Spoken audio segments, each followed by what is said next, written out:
Welcome to From Poundland to Paradise, your monthly roundup of all things Walsall FC. I'm Craig Resnik-Hanson. He's Joe Cheeseman. Yes. And today we're going to cover all things Walsall for the month of July 2023. We're talking transfers, speculation, optimism for the season, hopefully, hype, and we're going to get into all of it right now. Let's get started.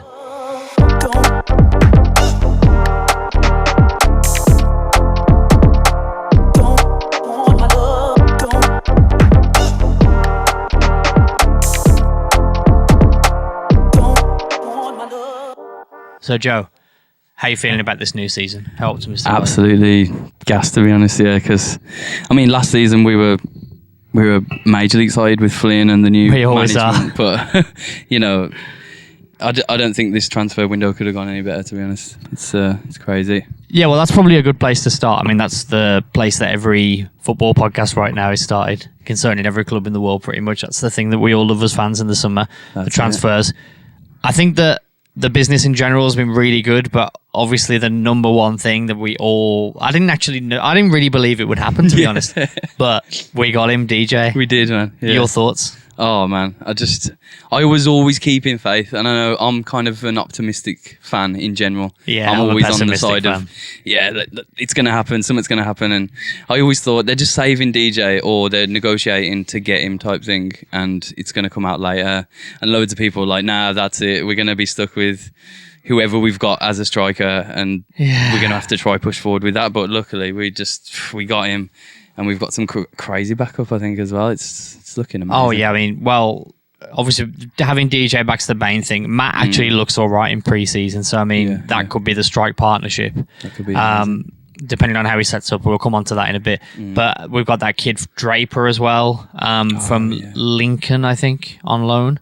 Yeah. I think he was in Ireland last season. Yeah. If I remember correctly. But anyway, I think he was at Bohemians or Drogheda or something. But anyway, he... In the highlights of the Solihull Moors game, he looked absolutely fantastic. Yeah. He had a role to play in two of the goals. One of them was a direct assist because of his energy closing down, and he's a big lad as well, to be fair, so it's pretty impressive. And then the other one, he spun around, played a sick ball in behind, which was sort of like the pre-assist. And he looks great. And then we got DJT back. Yeah. Happy days. Yeah, we've got some good rotation up front now. When you compare it to last season, just... injured donkeys and last season terrible. It was just so amazing with the 4-0 win and then a couple of games and then the drought of goals and then we lost DJ and it was tough. But I always thought DJT had a lot to offer and grow into. You know what I mean? So I'm glad we've got him back. I'm really glad. And Draper, crazy excited about that guy. There's just the squad's just completely different. I always thought after the end of last season, I thought, what is going to happen next season? Like, we're going to be in a way worse position. But I think we're actually in a way better position. I can't believe it. I can't believe it. Yeah. And I think everyone. In fact, this is that bit. He played that ball in there. That Draper kid. He looks good. He looks very, very good. But he does. But I think all over the pitch we've got decent options now. To be fair, I think. I have to say it's probably a very unpopular opinion. I think it is, judging from our social media. But I actually wasn't that pleased with losing Mont or White. I thought the back three was one of the only consistently good things last season. I mean, we had one of the best defences in the league, and I think it was because of that back three. I was over the moon that we got Daniels back, that we've signed him on, and he's going to stay captain. And I think we've brought Hussey in and Farquharson. That's it. Who are both big units. Amazing. So I think we should hopefully have again a good solid back three. For League Two. Yeah, I'm really hoping so. It's great with to keep Daniels because I feel like he was like the nucleus. Obviously, he had the captain role, so you can't really. If we would have lost Daniels, then I would have just been like, even if we kept Mont and White, I feel like Daniels was the glue of the back three type thing. And totally agree. I feel like we'll be all right as long as we got him. So I was kind of confident with that. But then obviously when it came out that we lost Mont and Daniels, I was like, whoa, we need to make big signings at the back. I mean, I was thinking, imagine if Many Yesay is going to be one of the two lads at either side of him, probably. Oh, yeah, that put shivers. I just felt shivers down my spine thinking about only him. I just don't really think that's going to be a League Two playoff defence. But I mean, we brought in Hussey. He has got top experience. And he's been in playoffs, you know what I mean? Recently. Yeah, I'm really excited about him. Farquharson looks big, strong. He's young. He should be athletic. Yeah. Where did he come from now? It was... Because I did a little bit of research on some of these, because obviously, you know, they're not... Some of them I haven't exactly seen play. Yeah. But he was at Newport last season. That was it, Newport, yeah. Yeah. So, I mean, he's got League Two experience. I mean, he looks solid. If I remember correctly, he's fairly young. I can't remember exactly, but I don't think he's... I mean, Hussey's like 34, isn't he? So he's definitely a... Yeah. But, I mean, he was in a playoff team last season, and he's experienced in the league. He's got size as an athlete. Yeah, that's it, man. I'm optimistic about him. It's amazing, really, like, because a lot of people were saying they don't know what Newport's doing by selling, because it seemed like he was kind of holding them together last season. So it sucks for them, but it's great for us type thing. There you go. It's fantastic for us. I think they didn't re-sign him. They let him go, which is crazy. Yeah. Because that's the only thing. I don't think we necessarily need a boatload of new signings. I quite like how the squad's shaping up already. I think we've got decent depth across the pitch, but I think we could add a few more, definitely. And I think that we could probably afford to spend a transfer fee or two as well, because I think, as is always the case in League Two, I think pretty much everyone we brought in was a free transfer, so we might be paying on wages. I'm sure we're paying DJ decent wages, for example. Yeah. And maybe some of the others, but at the same time, that don't mean we shouldn't maybe go out and spend a few $100,000 on someone. Yeah. And I think what we need is that Adebayo money. Yeah, everyone is speculating about on Facebook and on Twitter, and everyone's talking about. We know that it's juicy. Yeah, you're all wondering where it is as well, and exactly how much it is. But there's obviously murmurings that we're going to get that soon. Now that he's gone up with Luton. Yeah, and I think if he does, hopefully that can play into the other big rumor that everyone's talking about, which is Bennett. Yeah, and whether we could actually get him in. And I've heard that. I mean, this is all just speculation on socials, and it's none of us really know. You know, we don't know any more about any of this than anyone else. We don't claim to. We don't claim to, but I've heard something like Cambridge wanted 500,000 for him or something. And heard that. If we can get, depending on how much we get for Adebayo, we should definitely try and invest some of that in Liam, because I thought he was absolutely unbelievable last season for the time that we had him. His service, and the way he just can take anyone down the line, just anyone down that wing and deliver incredible balls in. And he scored a couple. No, he scored one or something. But either way, he's just mad potential. And yeah, like you say, like he was linking up with DJ so well. And if we could get that partnership back, it'd be crazy. It'd be absolutely crazy. But, you know, 500,000 in there. Yeah, exactly. Hutch. And we have a good nucleus. Yeah, but we've talked about team. The back. We've talked about the forwards. And we've talked about Adebayo and Bennett. But let's talk about the midfield maybe a bit more, because, you know, we lost Kinsella. We kept Earring. Yeah. We've loved Earring always. Yeah, always loved Earring. Yeah. But I think the most important one is we brought in Ryan.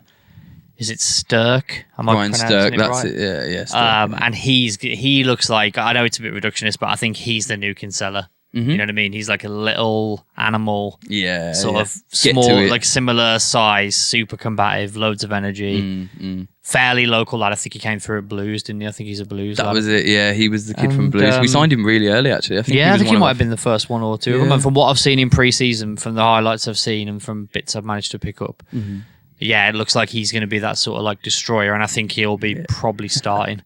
In Kinsella's place, but I mean, let's give a moment for Kinsella, because I mean, again, probably unpopular opinion, because he seems to be, you know, gets a lot of hate in our fan base, which is pretty mental. But like, I mean, what do you? I think he's polarizing, really. Yeah, surprising, because though, he seems to sometimes he doesn't give much attacking, but he gives so much defensively. I think that's fine. So I think when people are thinking we need to attack, which was an issue and always has been an issue since way back, you know. But I don't think that's his fault, isn't it? It's not his fault, exactly. Yeah, he's more. You don't blame Claude Makelele for like just tackling and that. You know what I mean? It's not. We need that. Not to say, to be fair, that Liam Kinsella is Claude Makelele. Obviously, far from it, but I mean, you know, he didn't. I would say he could probably only pass sideways and all that, and that is fair criticism. But at the same time, I think he always gave his all for the shirt, which sometimes at this level, it might seem a bit having low ambitions or whatever, but it does mean a lot, and you need a bit of that in your team if you're going to go anywhere. I think in this league, I think it's a crazy decision to let him go. Yeah, I thought one of the only ones who really cared. Yeah, that's it. Like you say, at this level, I think it's more someone who's going to give their all and someone who's kind of a team player. They're the ones that are going to get a team to a higher level because, yeah, there's not. I mean, I'm not a football professional. I've never played it. I'm just a Walsall fan. That's it.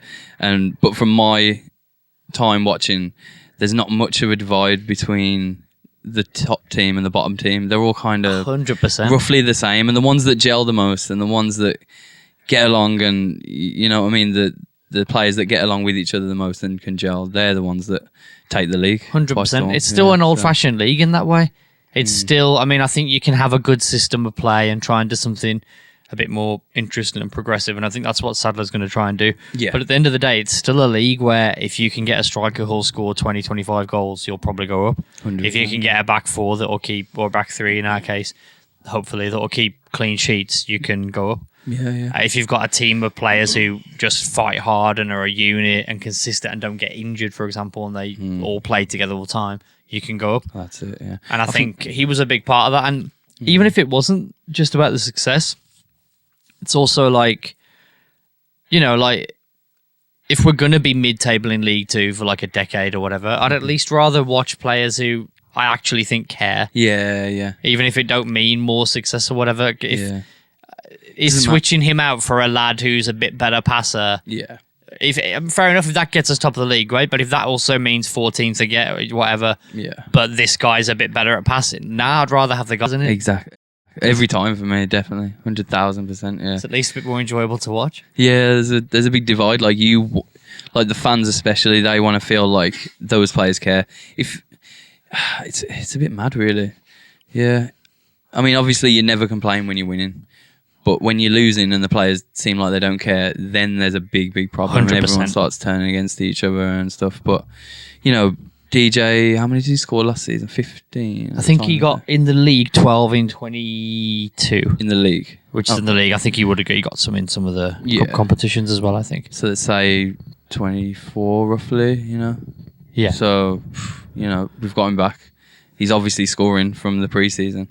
Yeah. He's not faded or anything, you know what I mean? He's gelling again. He came straight in, picked up where he left off. Scoring against Villa, bro. And he scored against Villa as well. Yeah. I think in the first pre-season game, he scored within like a minute, and then he scored against Villa. Well, let's come on to a bit of that as well, because while we're covering the summer, we've pretty much covered most of the transfers. I mean, we've got, let me see, Jackson Smith is just going to be back up to Evans. That's fine. But I did like the look of him in the bits that I saw. Yeah, and he played in that Doncaster game in the last game of the season, I think, and fine. But hopefully we won't see a lot of him. I would prefer, because that means that Evans hasn't got injured. I feel like Evans, is number one. He's fantastic every time. This incredible. Harry Williams kid from Alvechurch, I guess they saw something in him, because when we're talking non-league here, we're not talking Solihull Moors non-league. I mean, they're in the Southern Premier or something. I don't even know what tier that is. It might be even another one below National League, below National League South. I think so. We're talking like pretty low level. So I mean, hopefully he's got something to offer. But again, it's probably just defensive cover. That's fine. We've got the Ross Tierney kid. That we were talking about before. I know people. He's from Motherwell, isn't it? He's the one from Motherwell. They reckon that he came in because he spoke to Wilco in it. Really? Because Wilco moved there. Of course, yeah. And so they reckon because he moved there like straight away at the start of the transfer window, I think. Yeah. And from what I've read and heard, it apparently, he got an offer or whatever, and he was asking Wilco about it, and apparently Wilco said, yeah, you should go there, which is That's cool. Amazing. Yeah. Because he looks good. He's like sort of, I think he's a attacking midfielder.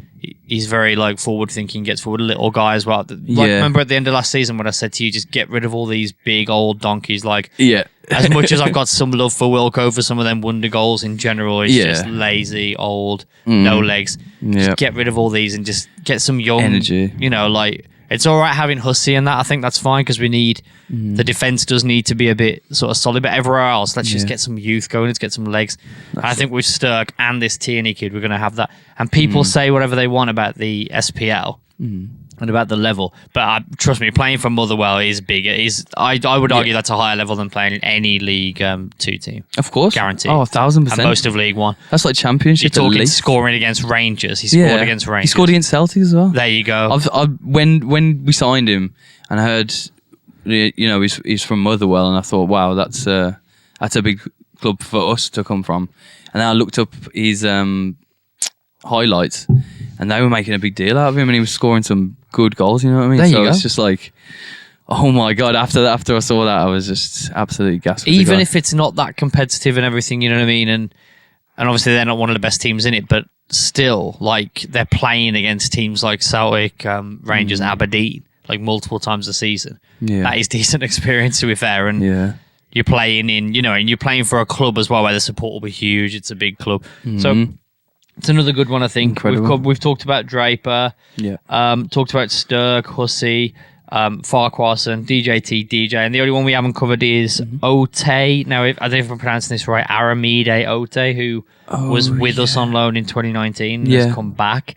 Didn't really pull up trees when he was on loan before. Hasn't done much since then. And to be honest, at 24, I'm not really sure what that's all about. I think it's just. But again, it's just a bit of depth just in it, for I more suppose. depth. Yeah. I don't think they're thinking too much into like he's going to be starting or even coming off that much. He's more going to be covering in the worst case scenario that someone gets injured, Exactly. basically, I think. And I'm fine with that. If that's the case, I'm fine with that. But again, he's got a connection with the club, so maybe he'll have more invested kind of, I want to play for these guys, I want to do well type thing. They can't hurt as well. And we need that. We need depth in general. You can't have...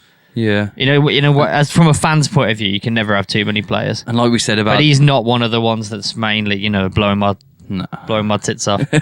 Him and Williams, I'm not that bothered, but everyone else, really good work. But I just want to touch on who we have got just before we move on to the next section. Knowles, Hutch, Riley, Oshie McKenzie. Obviously, like those guys, just on the back end of last season, they were the glimmer of the only bit of hope, in my opinion, that we had. Like, because I just thought they played amazing, and it's too good to. I mean, well, Knowles and Hutch were always consistent, but yeah, I feel like when Riley came back off injury and when Oshie got a chance to kind of like show what he's about, that was just mad, especially under Matt as well, like under the new manager for those last couple of games, the Doncaster game.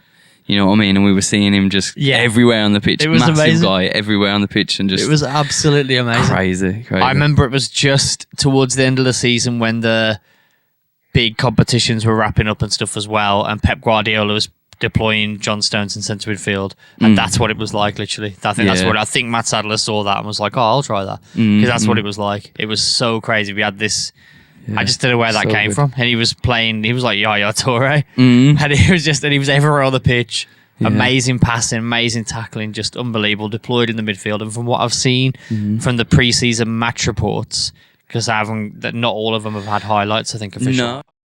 I was quite confused why Leamington had highlights and then none of the other ones. Villa didn't. I can't find Villa highlights. No, there's no Villa highlights. I've just been watching just Walsall Fan TV and stuff like Seb's channel and that. Shout out to you guys as well, definitely. Exactly. The whole community. Thanks to you guys for making some of this visible. You know what I mean? Exactly. Yeah. But WFC from what I've seen well. and from what I've read, it looks like he's going to be pretty much. When we saw that Doncaster game, we were like, bloody hell, this is the best we've played in months. Where's this been? Thank God. Yeah. Maybe Sadler's actually got an idea. Play football. Yeah. I think he's going to do that 3-5-2, and I suppose it'll be, instead of Mont and White, it'll be Hussey and Farquharson with Daniels. And then it'll be like any mixture of like Gordon, Riley, Knowles, or maybe Knowles might play further forward or whatever as wing backs. And then it looks like, from what I've seen in the match reports, that McKinty is playing in that middle role. Oh, which is class. I really hope so. Yeah. And then I don't know who, any number. We've got so many options there. We have, I can't believe we've got options after last season is just mad to me, to be fair. I feel like this summer has been mental. Like, it went from what the hell's going on? We've just signed Matt Sadler, who's one of the coaches, and we're trying to aim above, you know what I mean? And scratching my head like, what's going to go on? People were saying, who's he going to attract, because he hasn't got a proper track record as a manager. Who's he going to be able to bring in? And he's brought in some of the... And, hasn't mattered at all. Obviously, Darren Byfield, a coach. You know what I mean? Yeah, I'll bring in Darren back into the fold is fantastic. Obviously, I mean, he was around when we were kids, you know. Yeah, so in that Don Goodman team. Yeah, man, he knows how to score at this level. Knows how to get promoted. Yep, knows how to get promoted. He's got experience. He knows what the club means. He'll hopefully he'll raise the levels of professionalism and the expectations as well a little bit in the dressing room to sort of, because sometimes you need someone like that to come back to be like, it ain't normal to be like languishing in mid-table in League 2 all the time and then you're going down and that. Stop thinking this is the level, and you know what I mean? Do you not understand? That's mental. Why do you think that's normal? Because he was from a time when us having to go back into League 1 was... Yeah. You know what I mean? He was. We were happy that we went up and everything, but it was like a given. It weren't like... Yeah. I don't know, we celebrated it, but we were like, back where we belong. Yeah. And now we're precisely. like, we avoid relegation in League 2. You know, but some of these players probably think that's fine. Yeah, but... And Byfield will hopefully be there to remind them that, like, very much isn't. Precisely. So, let's talk a little bit about the actual pre-season games that we've had. Okay, yeah, cool. So, we played a behind closed doors friendly against Albion's kids. Oh, yeah. But discounting that, we had 4 real pre-season friendlies. So we won 4-1 away at Leamington. Yeah. Drew 1-1 at home to Villa. Drew 1-1 at home to Rochdale. And then won 3-0 away at Solihull Moors. Yeah. So unbeaten across all 4. I know it's only pre-season, whatever. But unbeaten across all 4 games. Picked up a point against a team that are, you'd say, at the same level as us in Rochdale, at least, last season. Maybe... Could even argue they're a slightly better team. Yeah. Villa. And from what I've read in them, again, I haven't seen the highlights because I don't know why there aren't any. It's mental. Yeah, crazy. But, like, they played some players, in that match report. They had all Wendy, Watkins, everyone playing according to that match report. They had a couple of kids in there, but, like, Yeah, we did as well, though. We had all Draper and everyone playing. Exactly. We should, we drew 1-0. All Walsall fans know that every year we play Villa in the pre-season, and every year... we lose, you know what I mean? And it's like a given. Like 5-0, we're going to lose. 5-0, 4-0. Might maybe get a goal. I can't remember the last time we scored against Villa. But there you go. We scored first. Yeah. And they needed a penalty they didn't even beat us after they got a penalty. Like, what the hell? Like, crazy. That just trips on.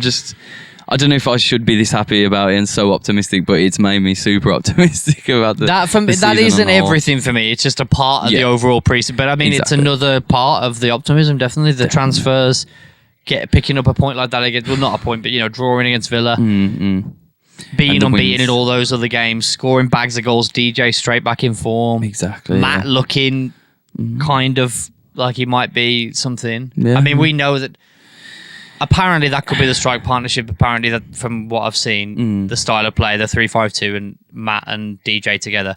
And I know Matt wasn't exactly, for them 6 months with us, I thought he was sort of like, Wilkinson light. You know what I mean? He was terrible, no legs. That whole tactic of just standing up and taking it down on your neck thing is just mental. The constant hold the ball. It's like he doesn't understand that he could flick it on or that he could move as well. It's like he just gets the ball to feet and then just he kind of backwards. It's like do just pushes into the next person. But he looked like it was because it's like when you see an old boxer or whatever, just trying to sort of stay in the fight. You know what I mean? But he just looked like his legs were shot. Yeah. And hopefully he looks a bit brighter from what I've seen. If he can come back how he was, he can't have lost all of that.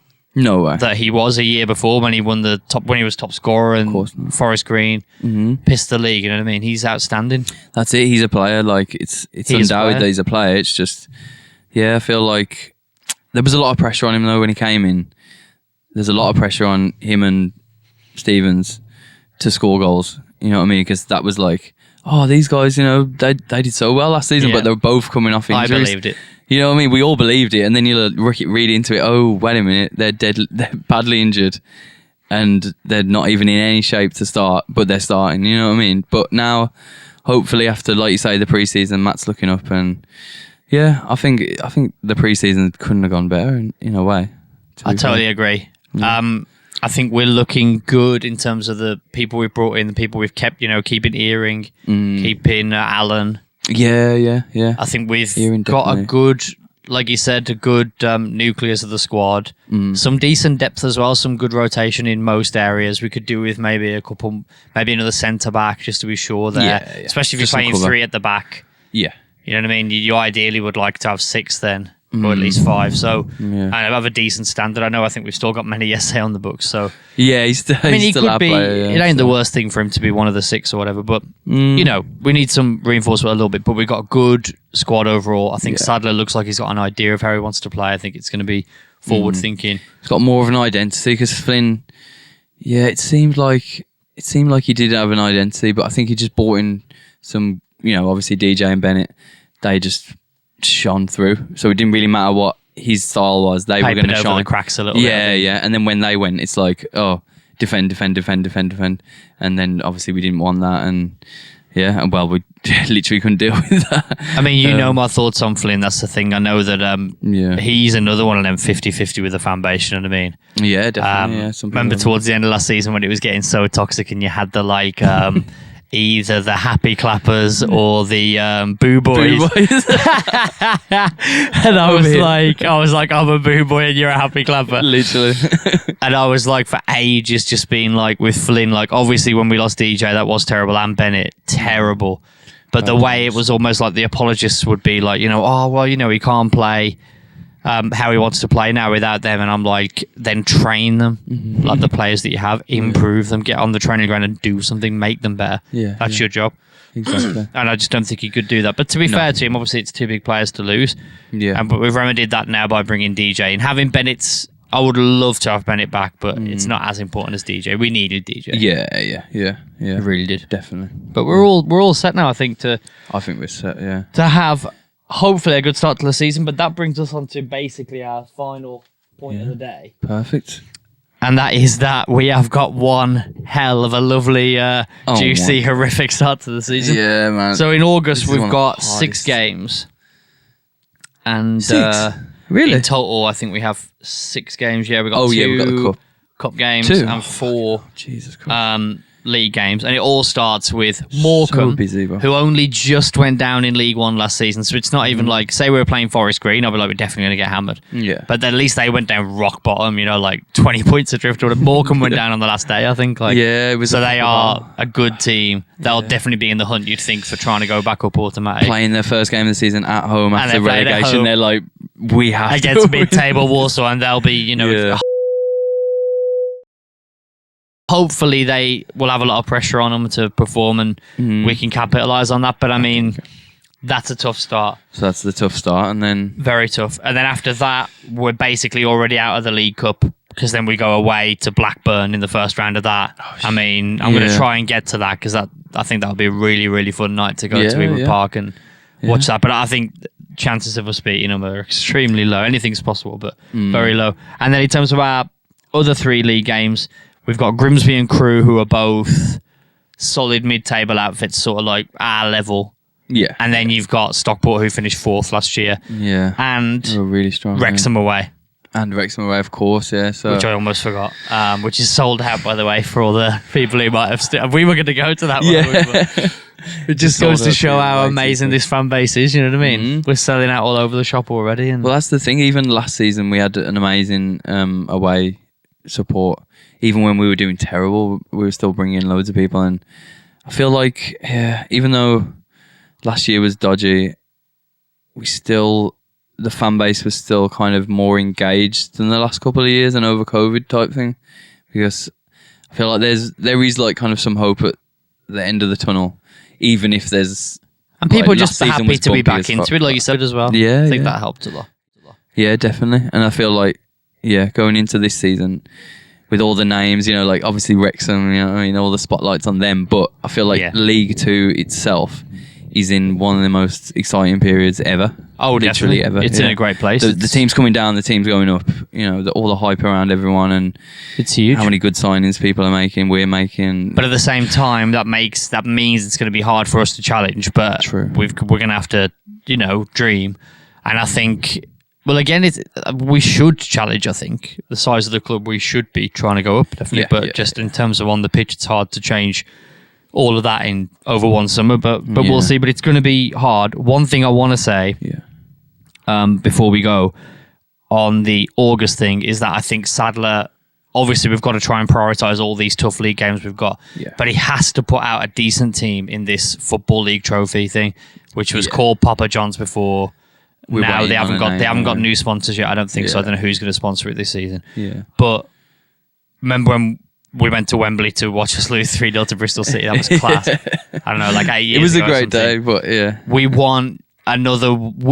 want to dream as fans of a Wembley away day. And I'm not saying scrap the playoffs over it. Obviously, prioritise trying to get in the playoffs. Yeah. But don't play just the kids and don't care at all, because it's like for fans of our level, that's our only chance of going to. We can't go to Wembley in FA Cup or anything like that. I suppose we could if we got to a playoff final. But I'd argue this is the easier route, because hardly anyone cares about it anyway. If we do care a bit, we could probably get all the way, and then you're right. Yeah. in class away day like we had before, and let's just give that a bit of priority, I would say. Because I feel like even last season, like when we played Leicester at home, that was an amazing game, and I feel like in the FA Cup that was class. It was really close actually. So we could have done well in that.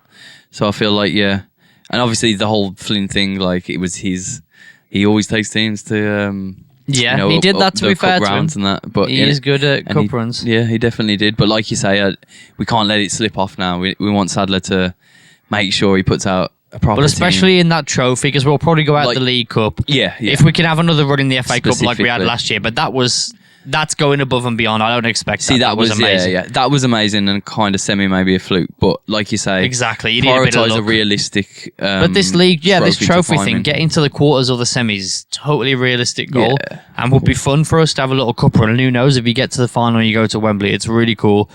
And if you're asking me personally, would I rather, challenge for the playoffs but finish 9th, or finish 16th and go to the final of that? I would rather go to the final of that. Yeah. Definitely. And I think we can fight on those two fronts. It ain't like there's that many games. Yeah. It's 6 group games or whatever. And like I said, you ain't got to play the exact same team. That's why if we have a bigger squad, we can have more rotation. And if we have youngsters who can carry this many games, playing Tuesday, Saturday, or... That's it, yeah. We can just prioritize things, and like you say, you kind of need to pick one, I guess, in the cup, because you can't be all out in all cups, because the good news is, like I said, we'll probably be out of the League Cup in the first round. Yeah, so there's one we can tick off. And the FA Cup's always a big challenge, but let's just pray for who have we got in the League Cup? Was it Brighton under?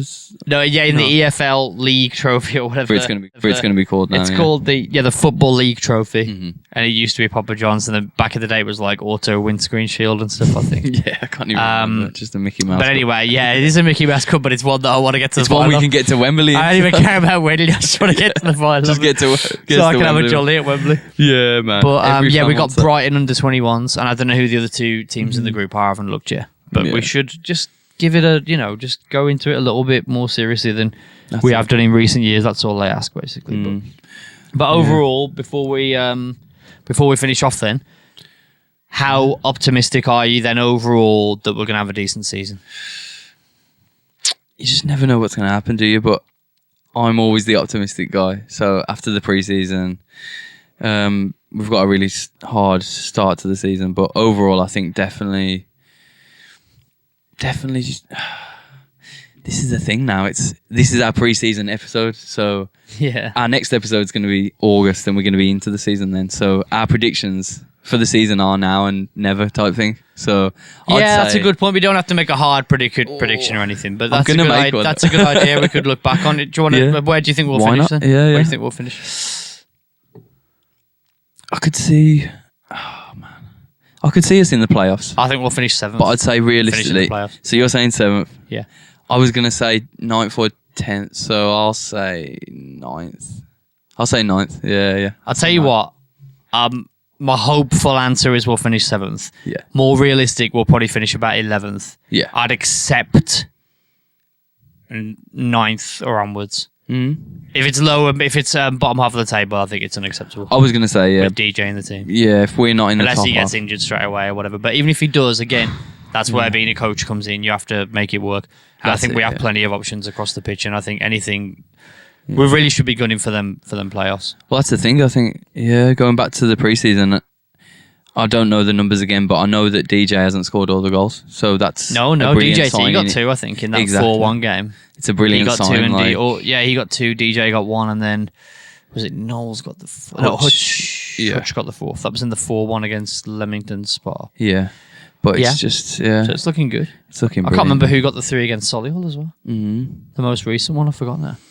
Oh, Ronan Mayer got his first goal in that. Oh, there you go. Yeah. He's another bright spark as well that we've kept. There's I'm really glad murmurings, we- according to the Express and Star, that he might be getting loaned out. To be fair, but I think he's a decent one to keep around. And That's more it. players for me. The more, the merrier. Yeah. You know what I mean? They can go out on loan and get better, and then come back to us. Or just keep next them half. at it. Just keep loads of play. Just have like a 14-man squad, so we're definitely never stuck for injuries. And That's the thing. Yeah, that's We've where got we've messed up. I think last good season players. as well. Yeah, they're just. But again, yeah, injuries you can't really predict, I guess. But No. hey ho, Mansfield fucked us a bit, but well, but I'm optimistic for the next for the season incoming. And yeah, me too. And like you said, that was us covering July 2023. Yeah. We're going to do this every month. So at the end of August, we'll cover all the games we just talked about, and there'll still be another month of transfers. Oh yeah, So because transfer window don't end till the September the 1st, I think. So in that next show, hopefully we'll be talking about a few more signings coming in. Hopefully none going out, or none that we care about going out. Yeah. And although I don't think anyone they're in for any of our players, anyone, so we should be good. Yeah, it should be alright. We're too shit to be like hawked on or whatever by the championship teams and stuff, so we should be good. And we'll see how we get on in those 6 games. If you like the video, if you like this, subscribe. Please share it with your mates, especially obviously Walsall fans. Share it far and wide. Yeah. And we'll see you next time. Yeah. Stick with us on our journey from Poundland to paradise. From see Poundland ya. all the way to paradise. Next time. Peace. Peace.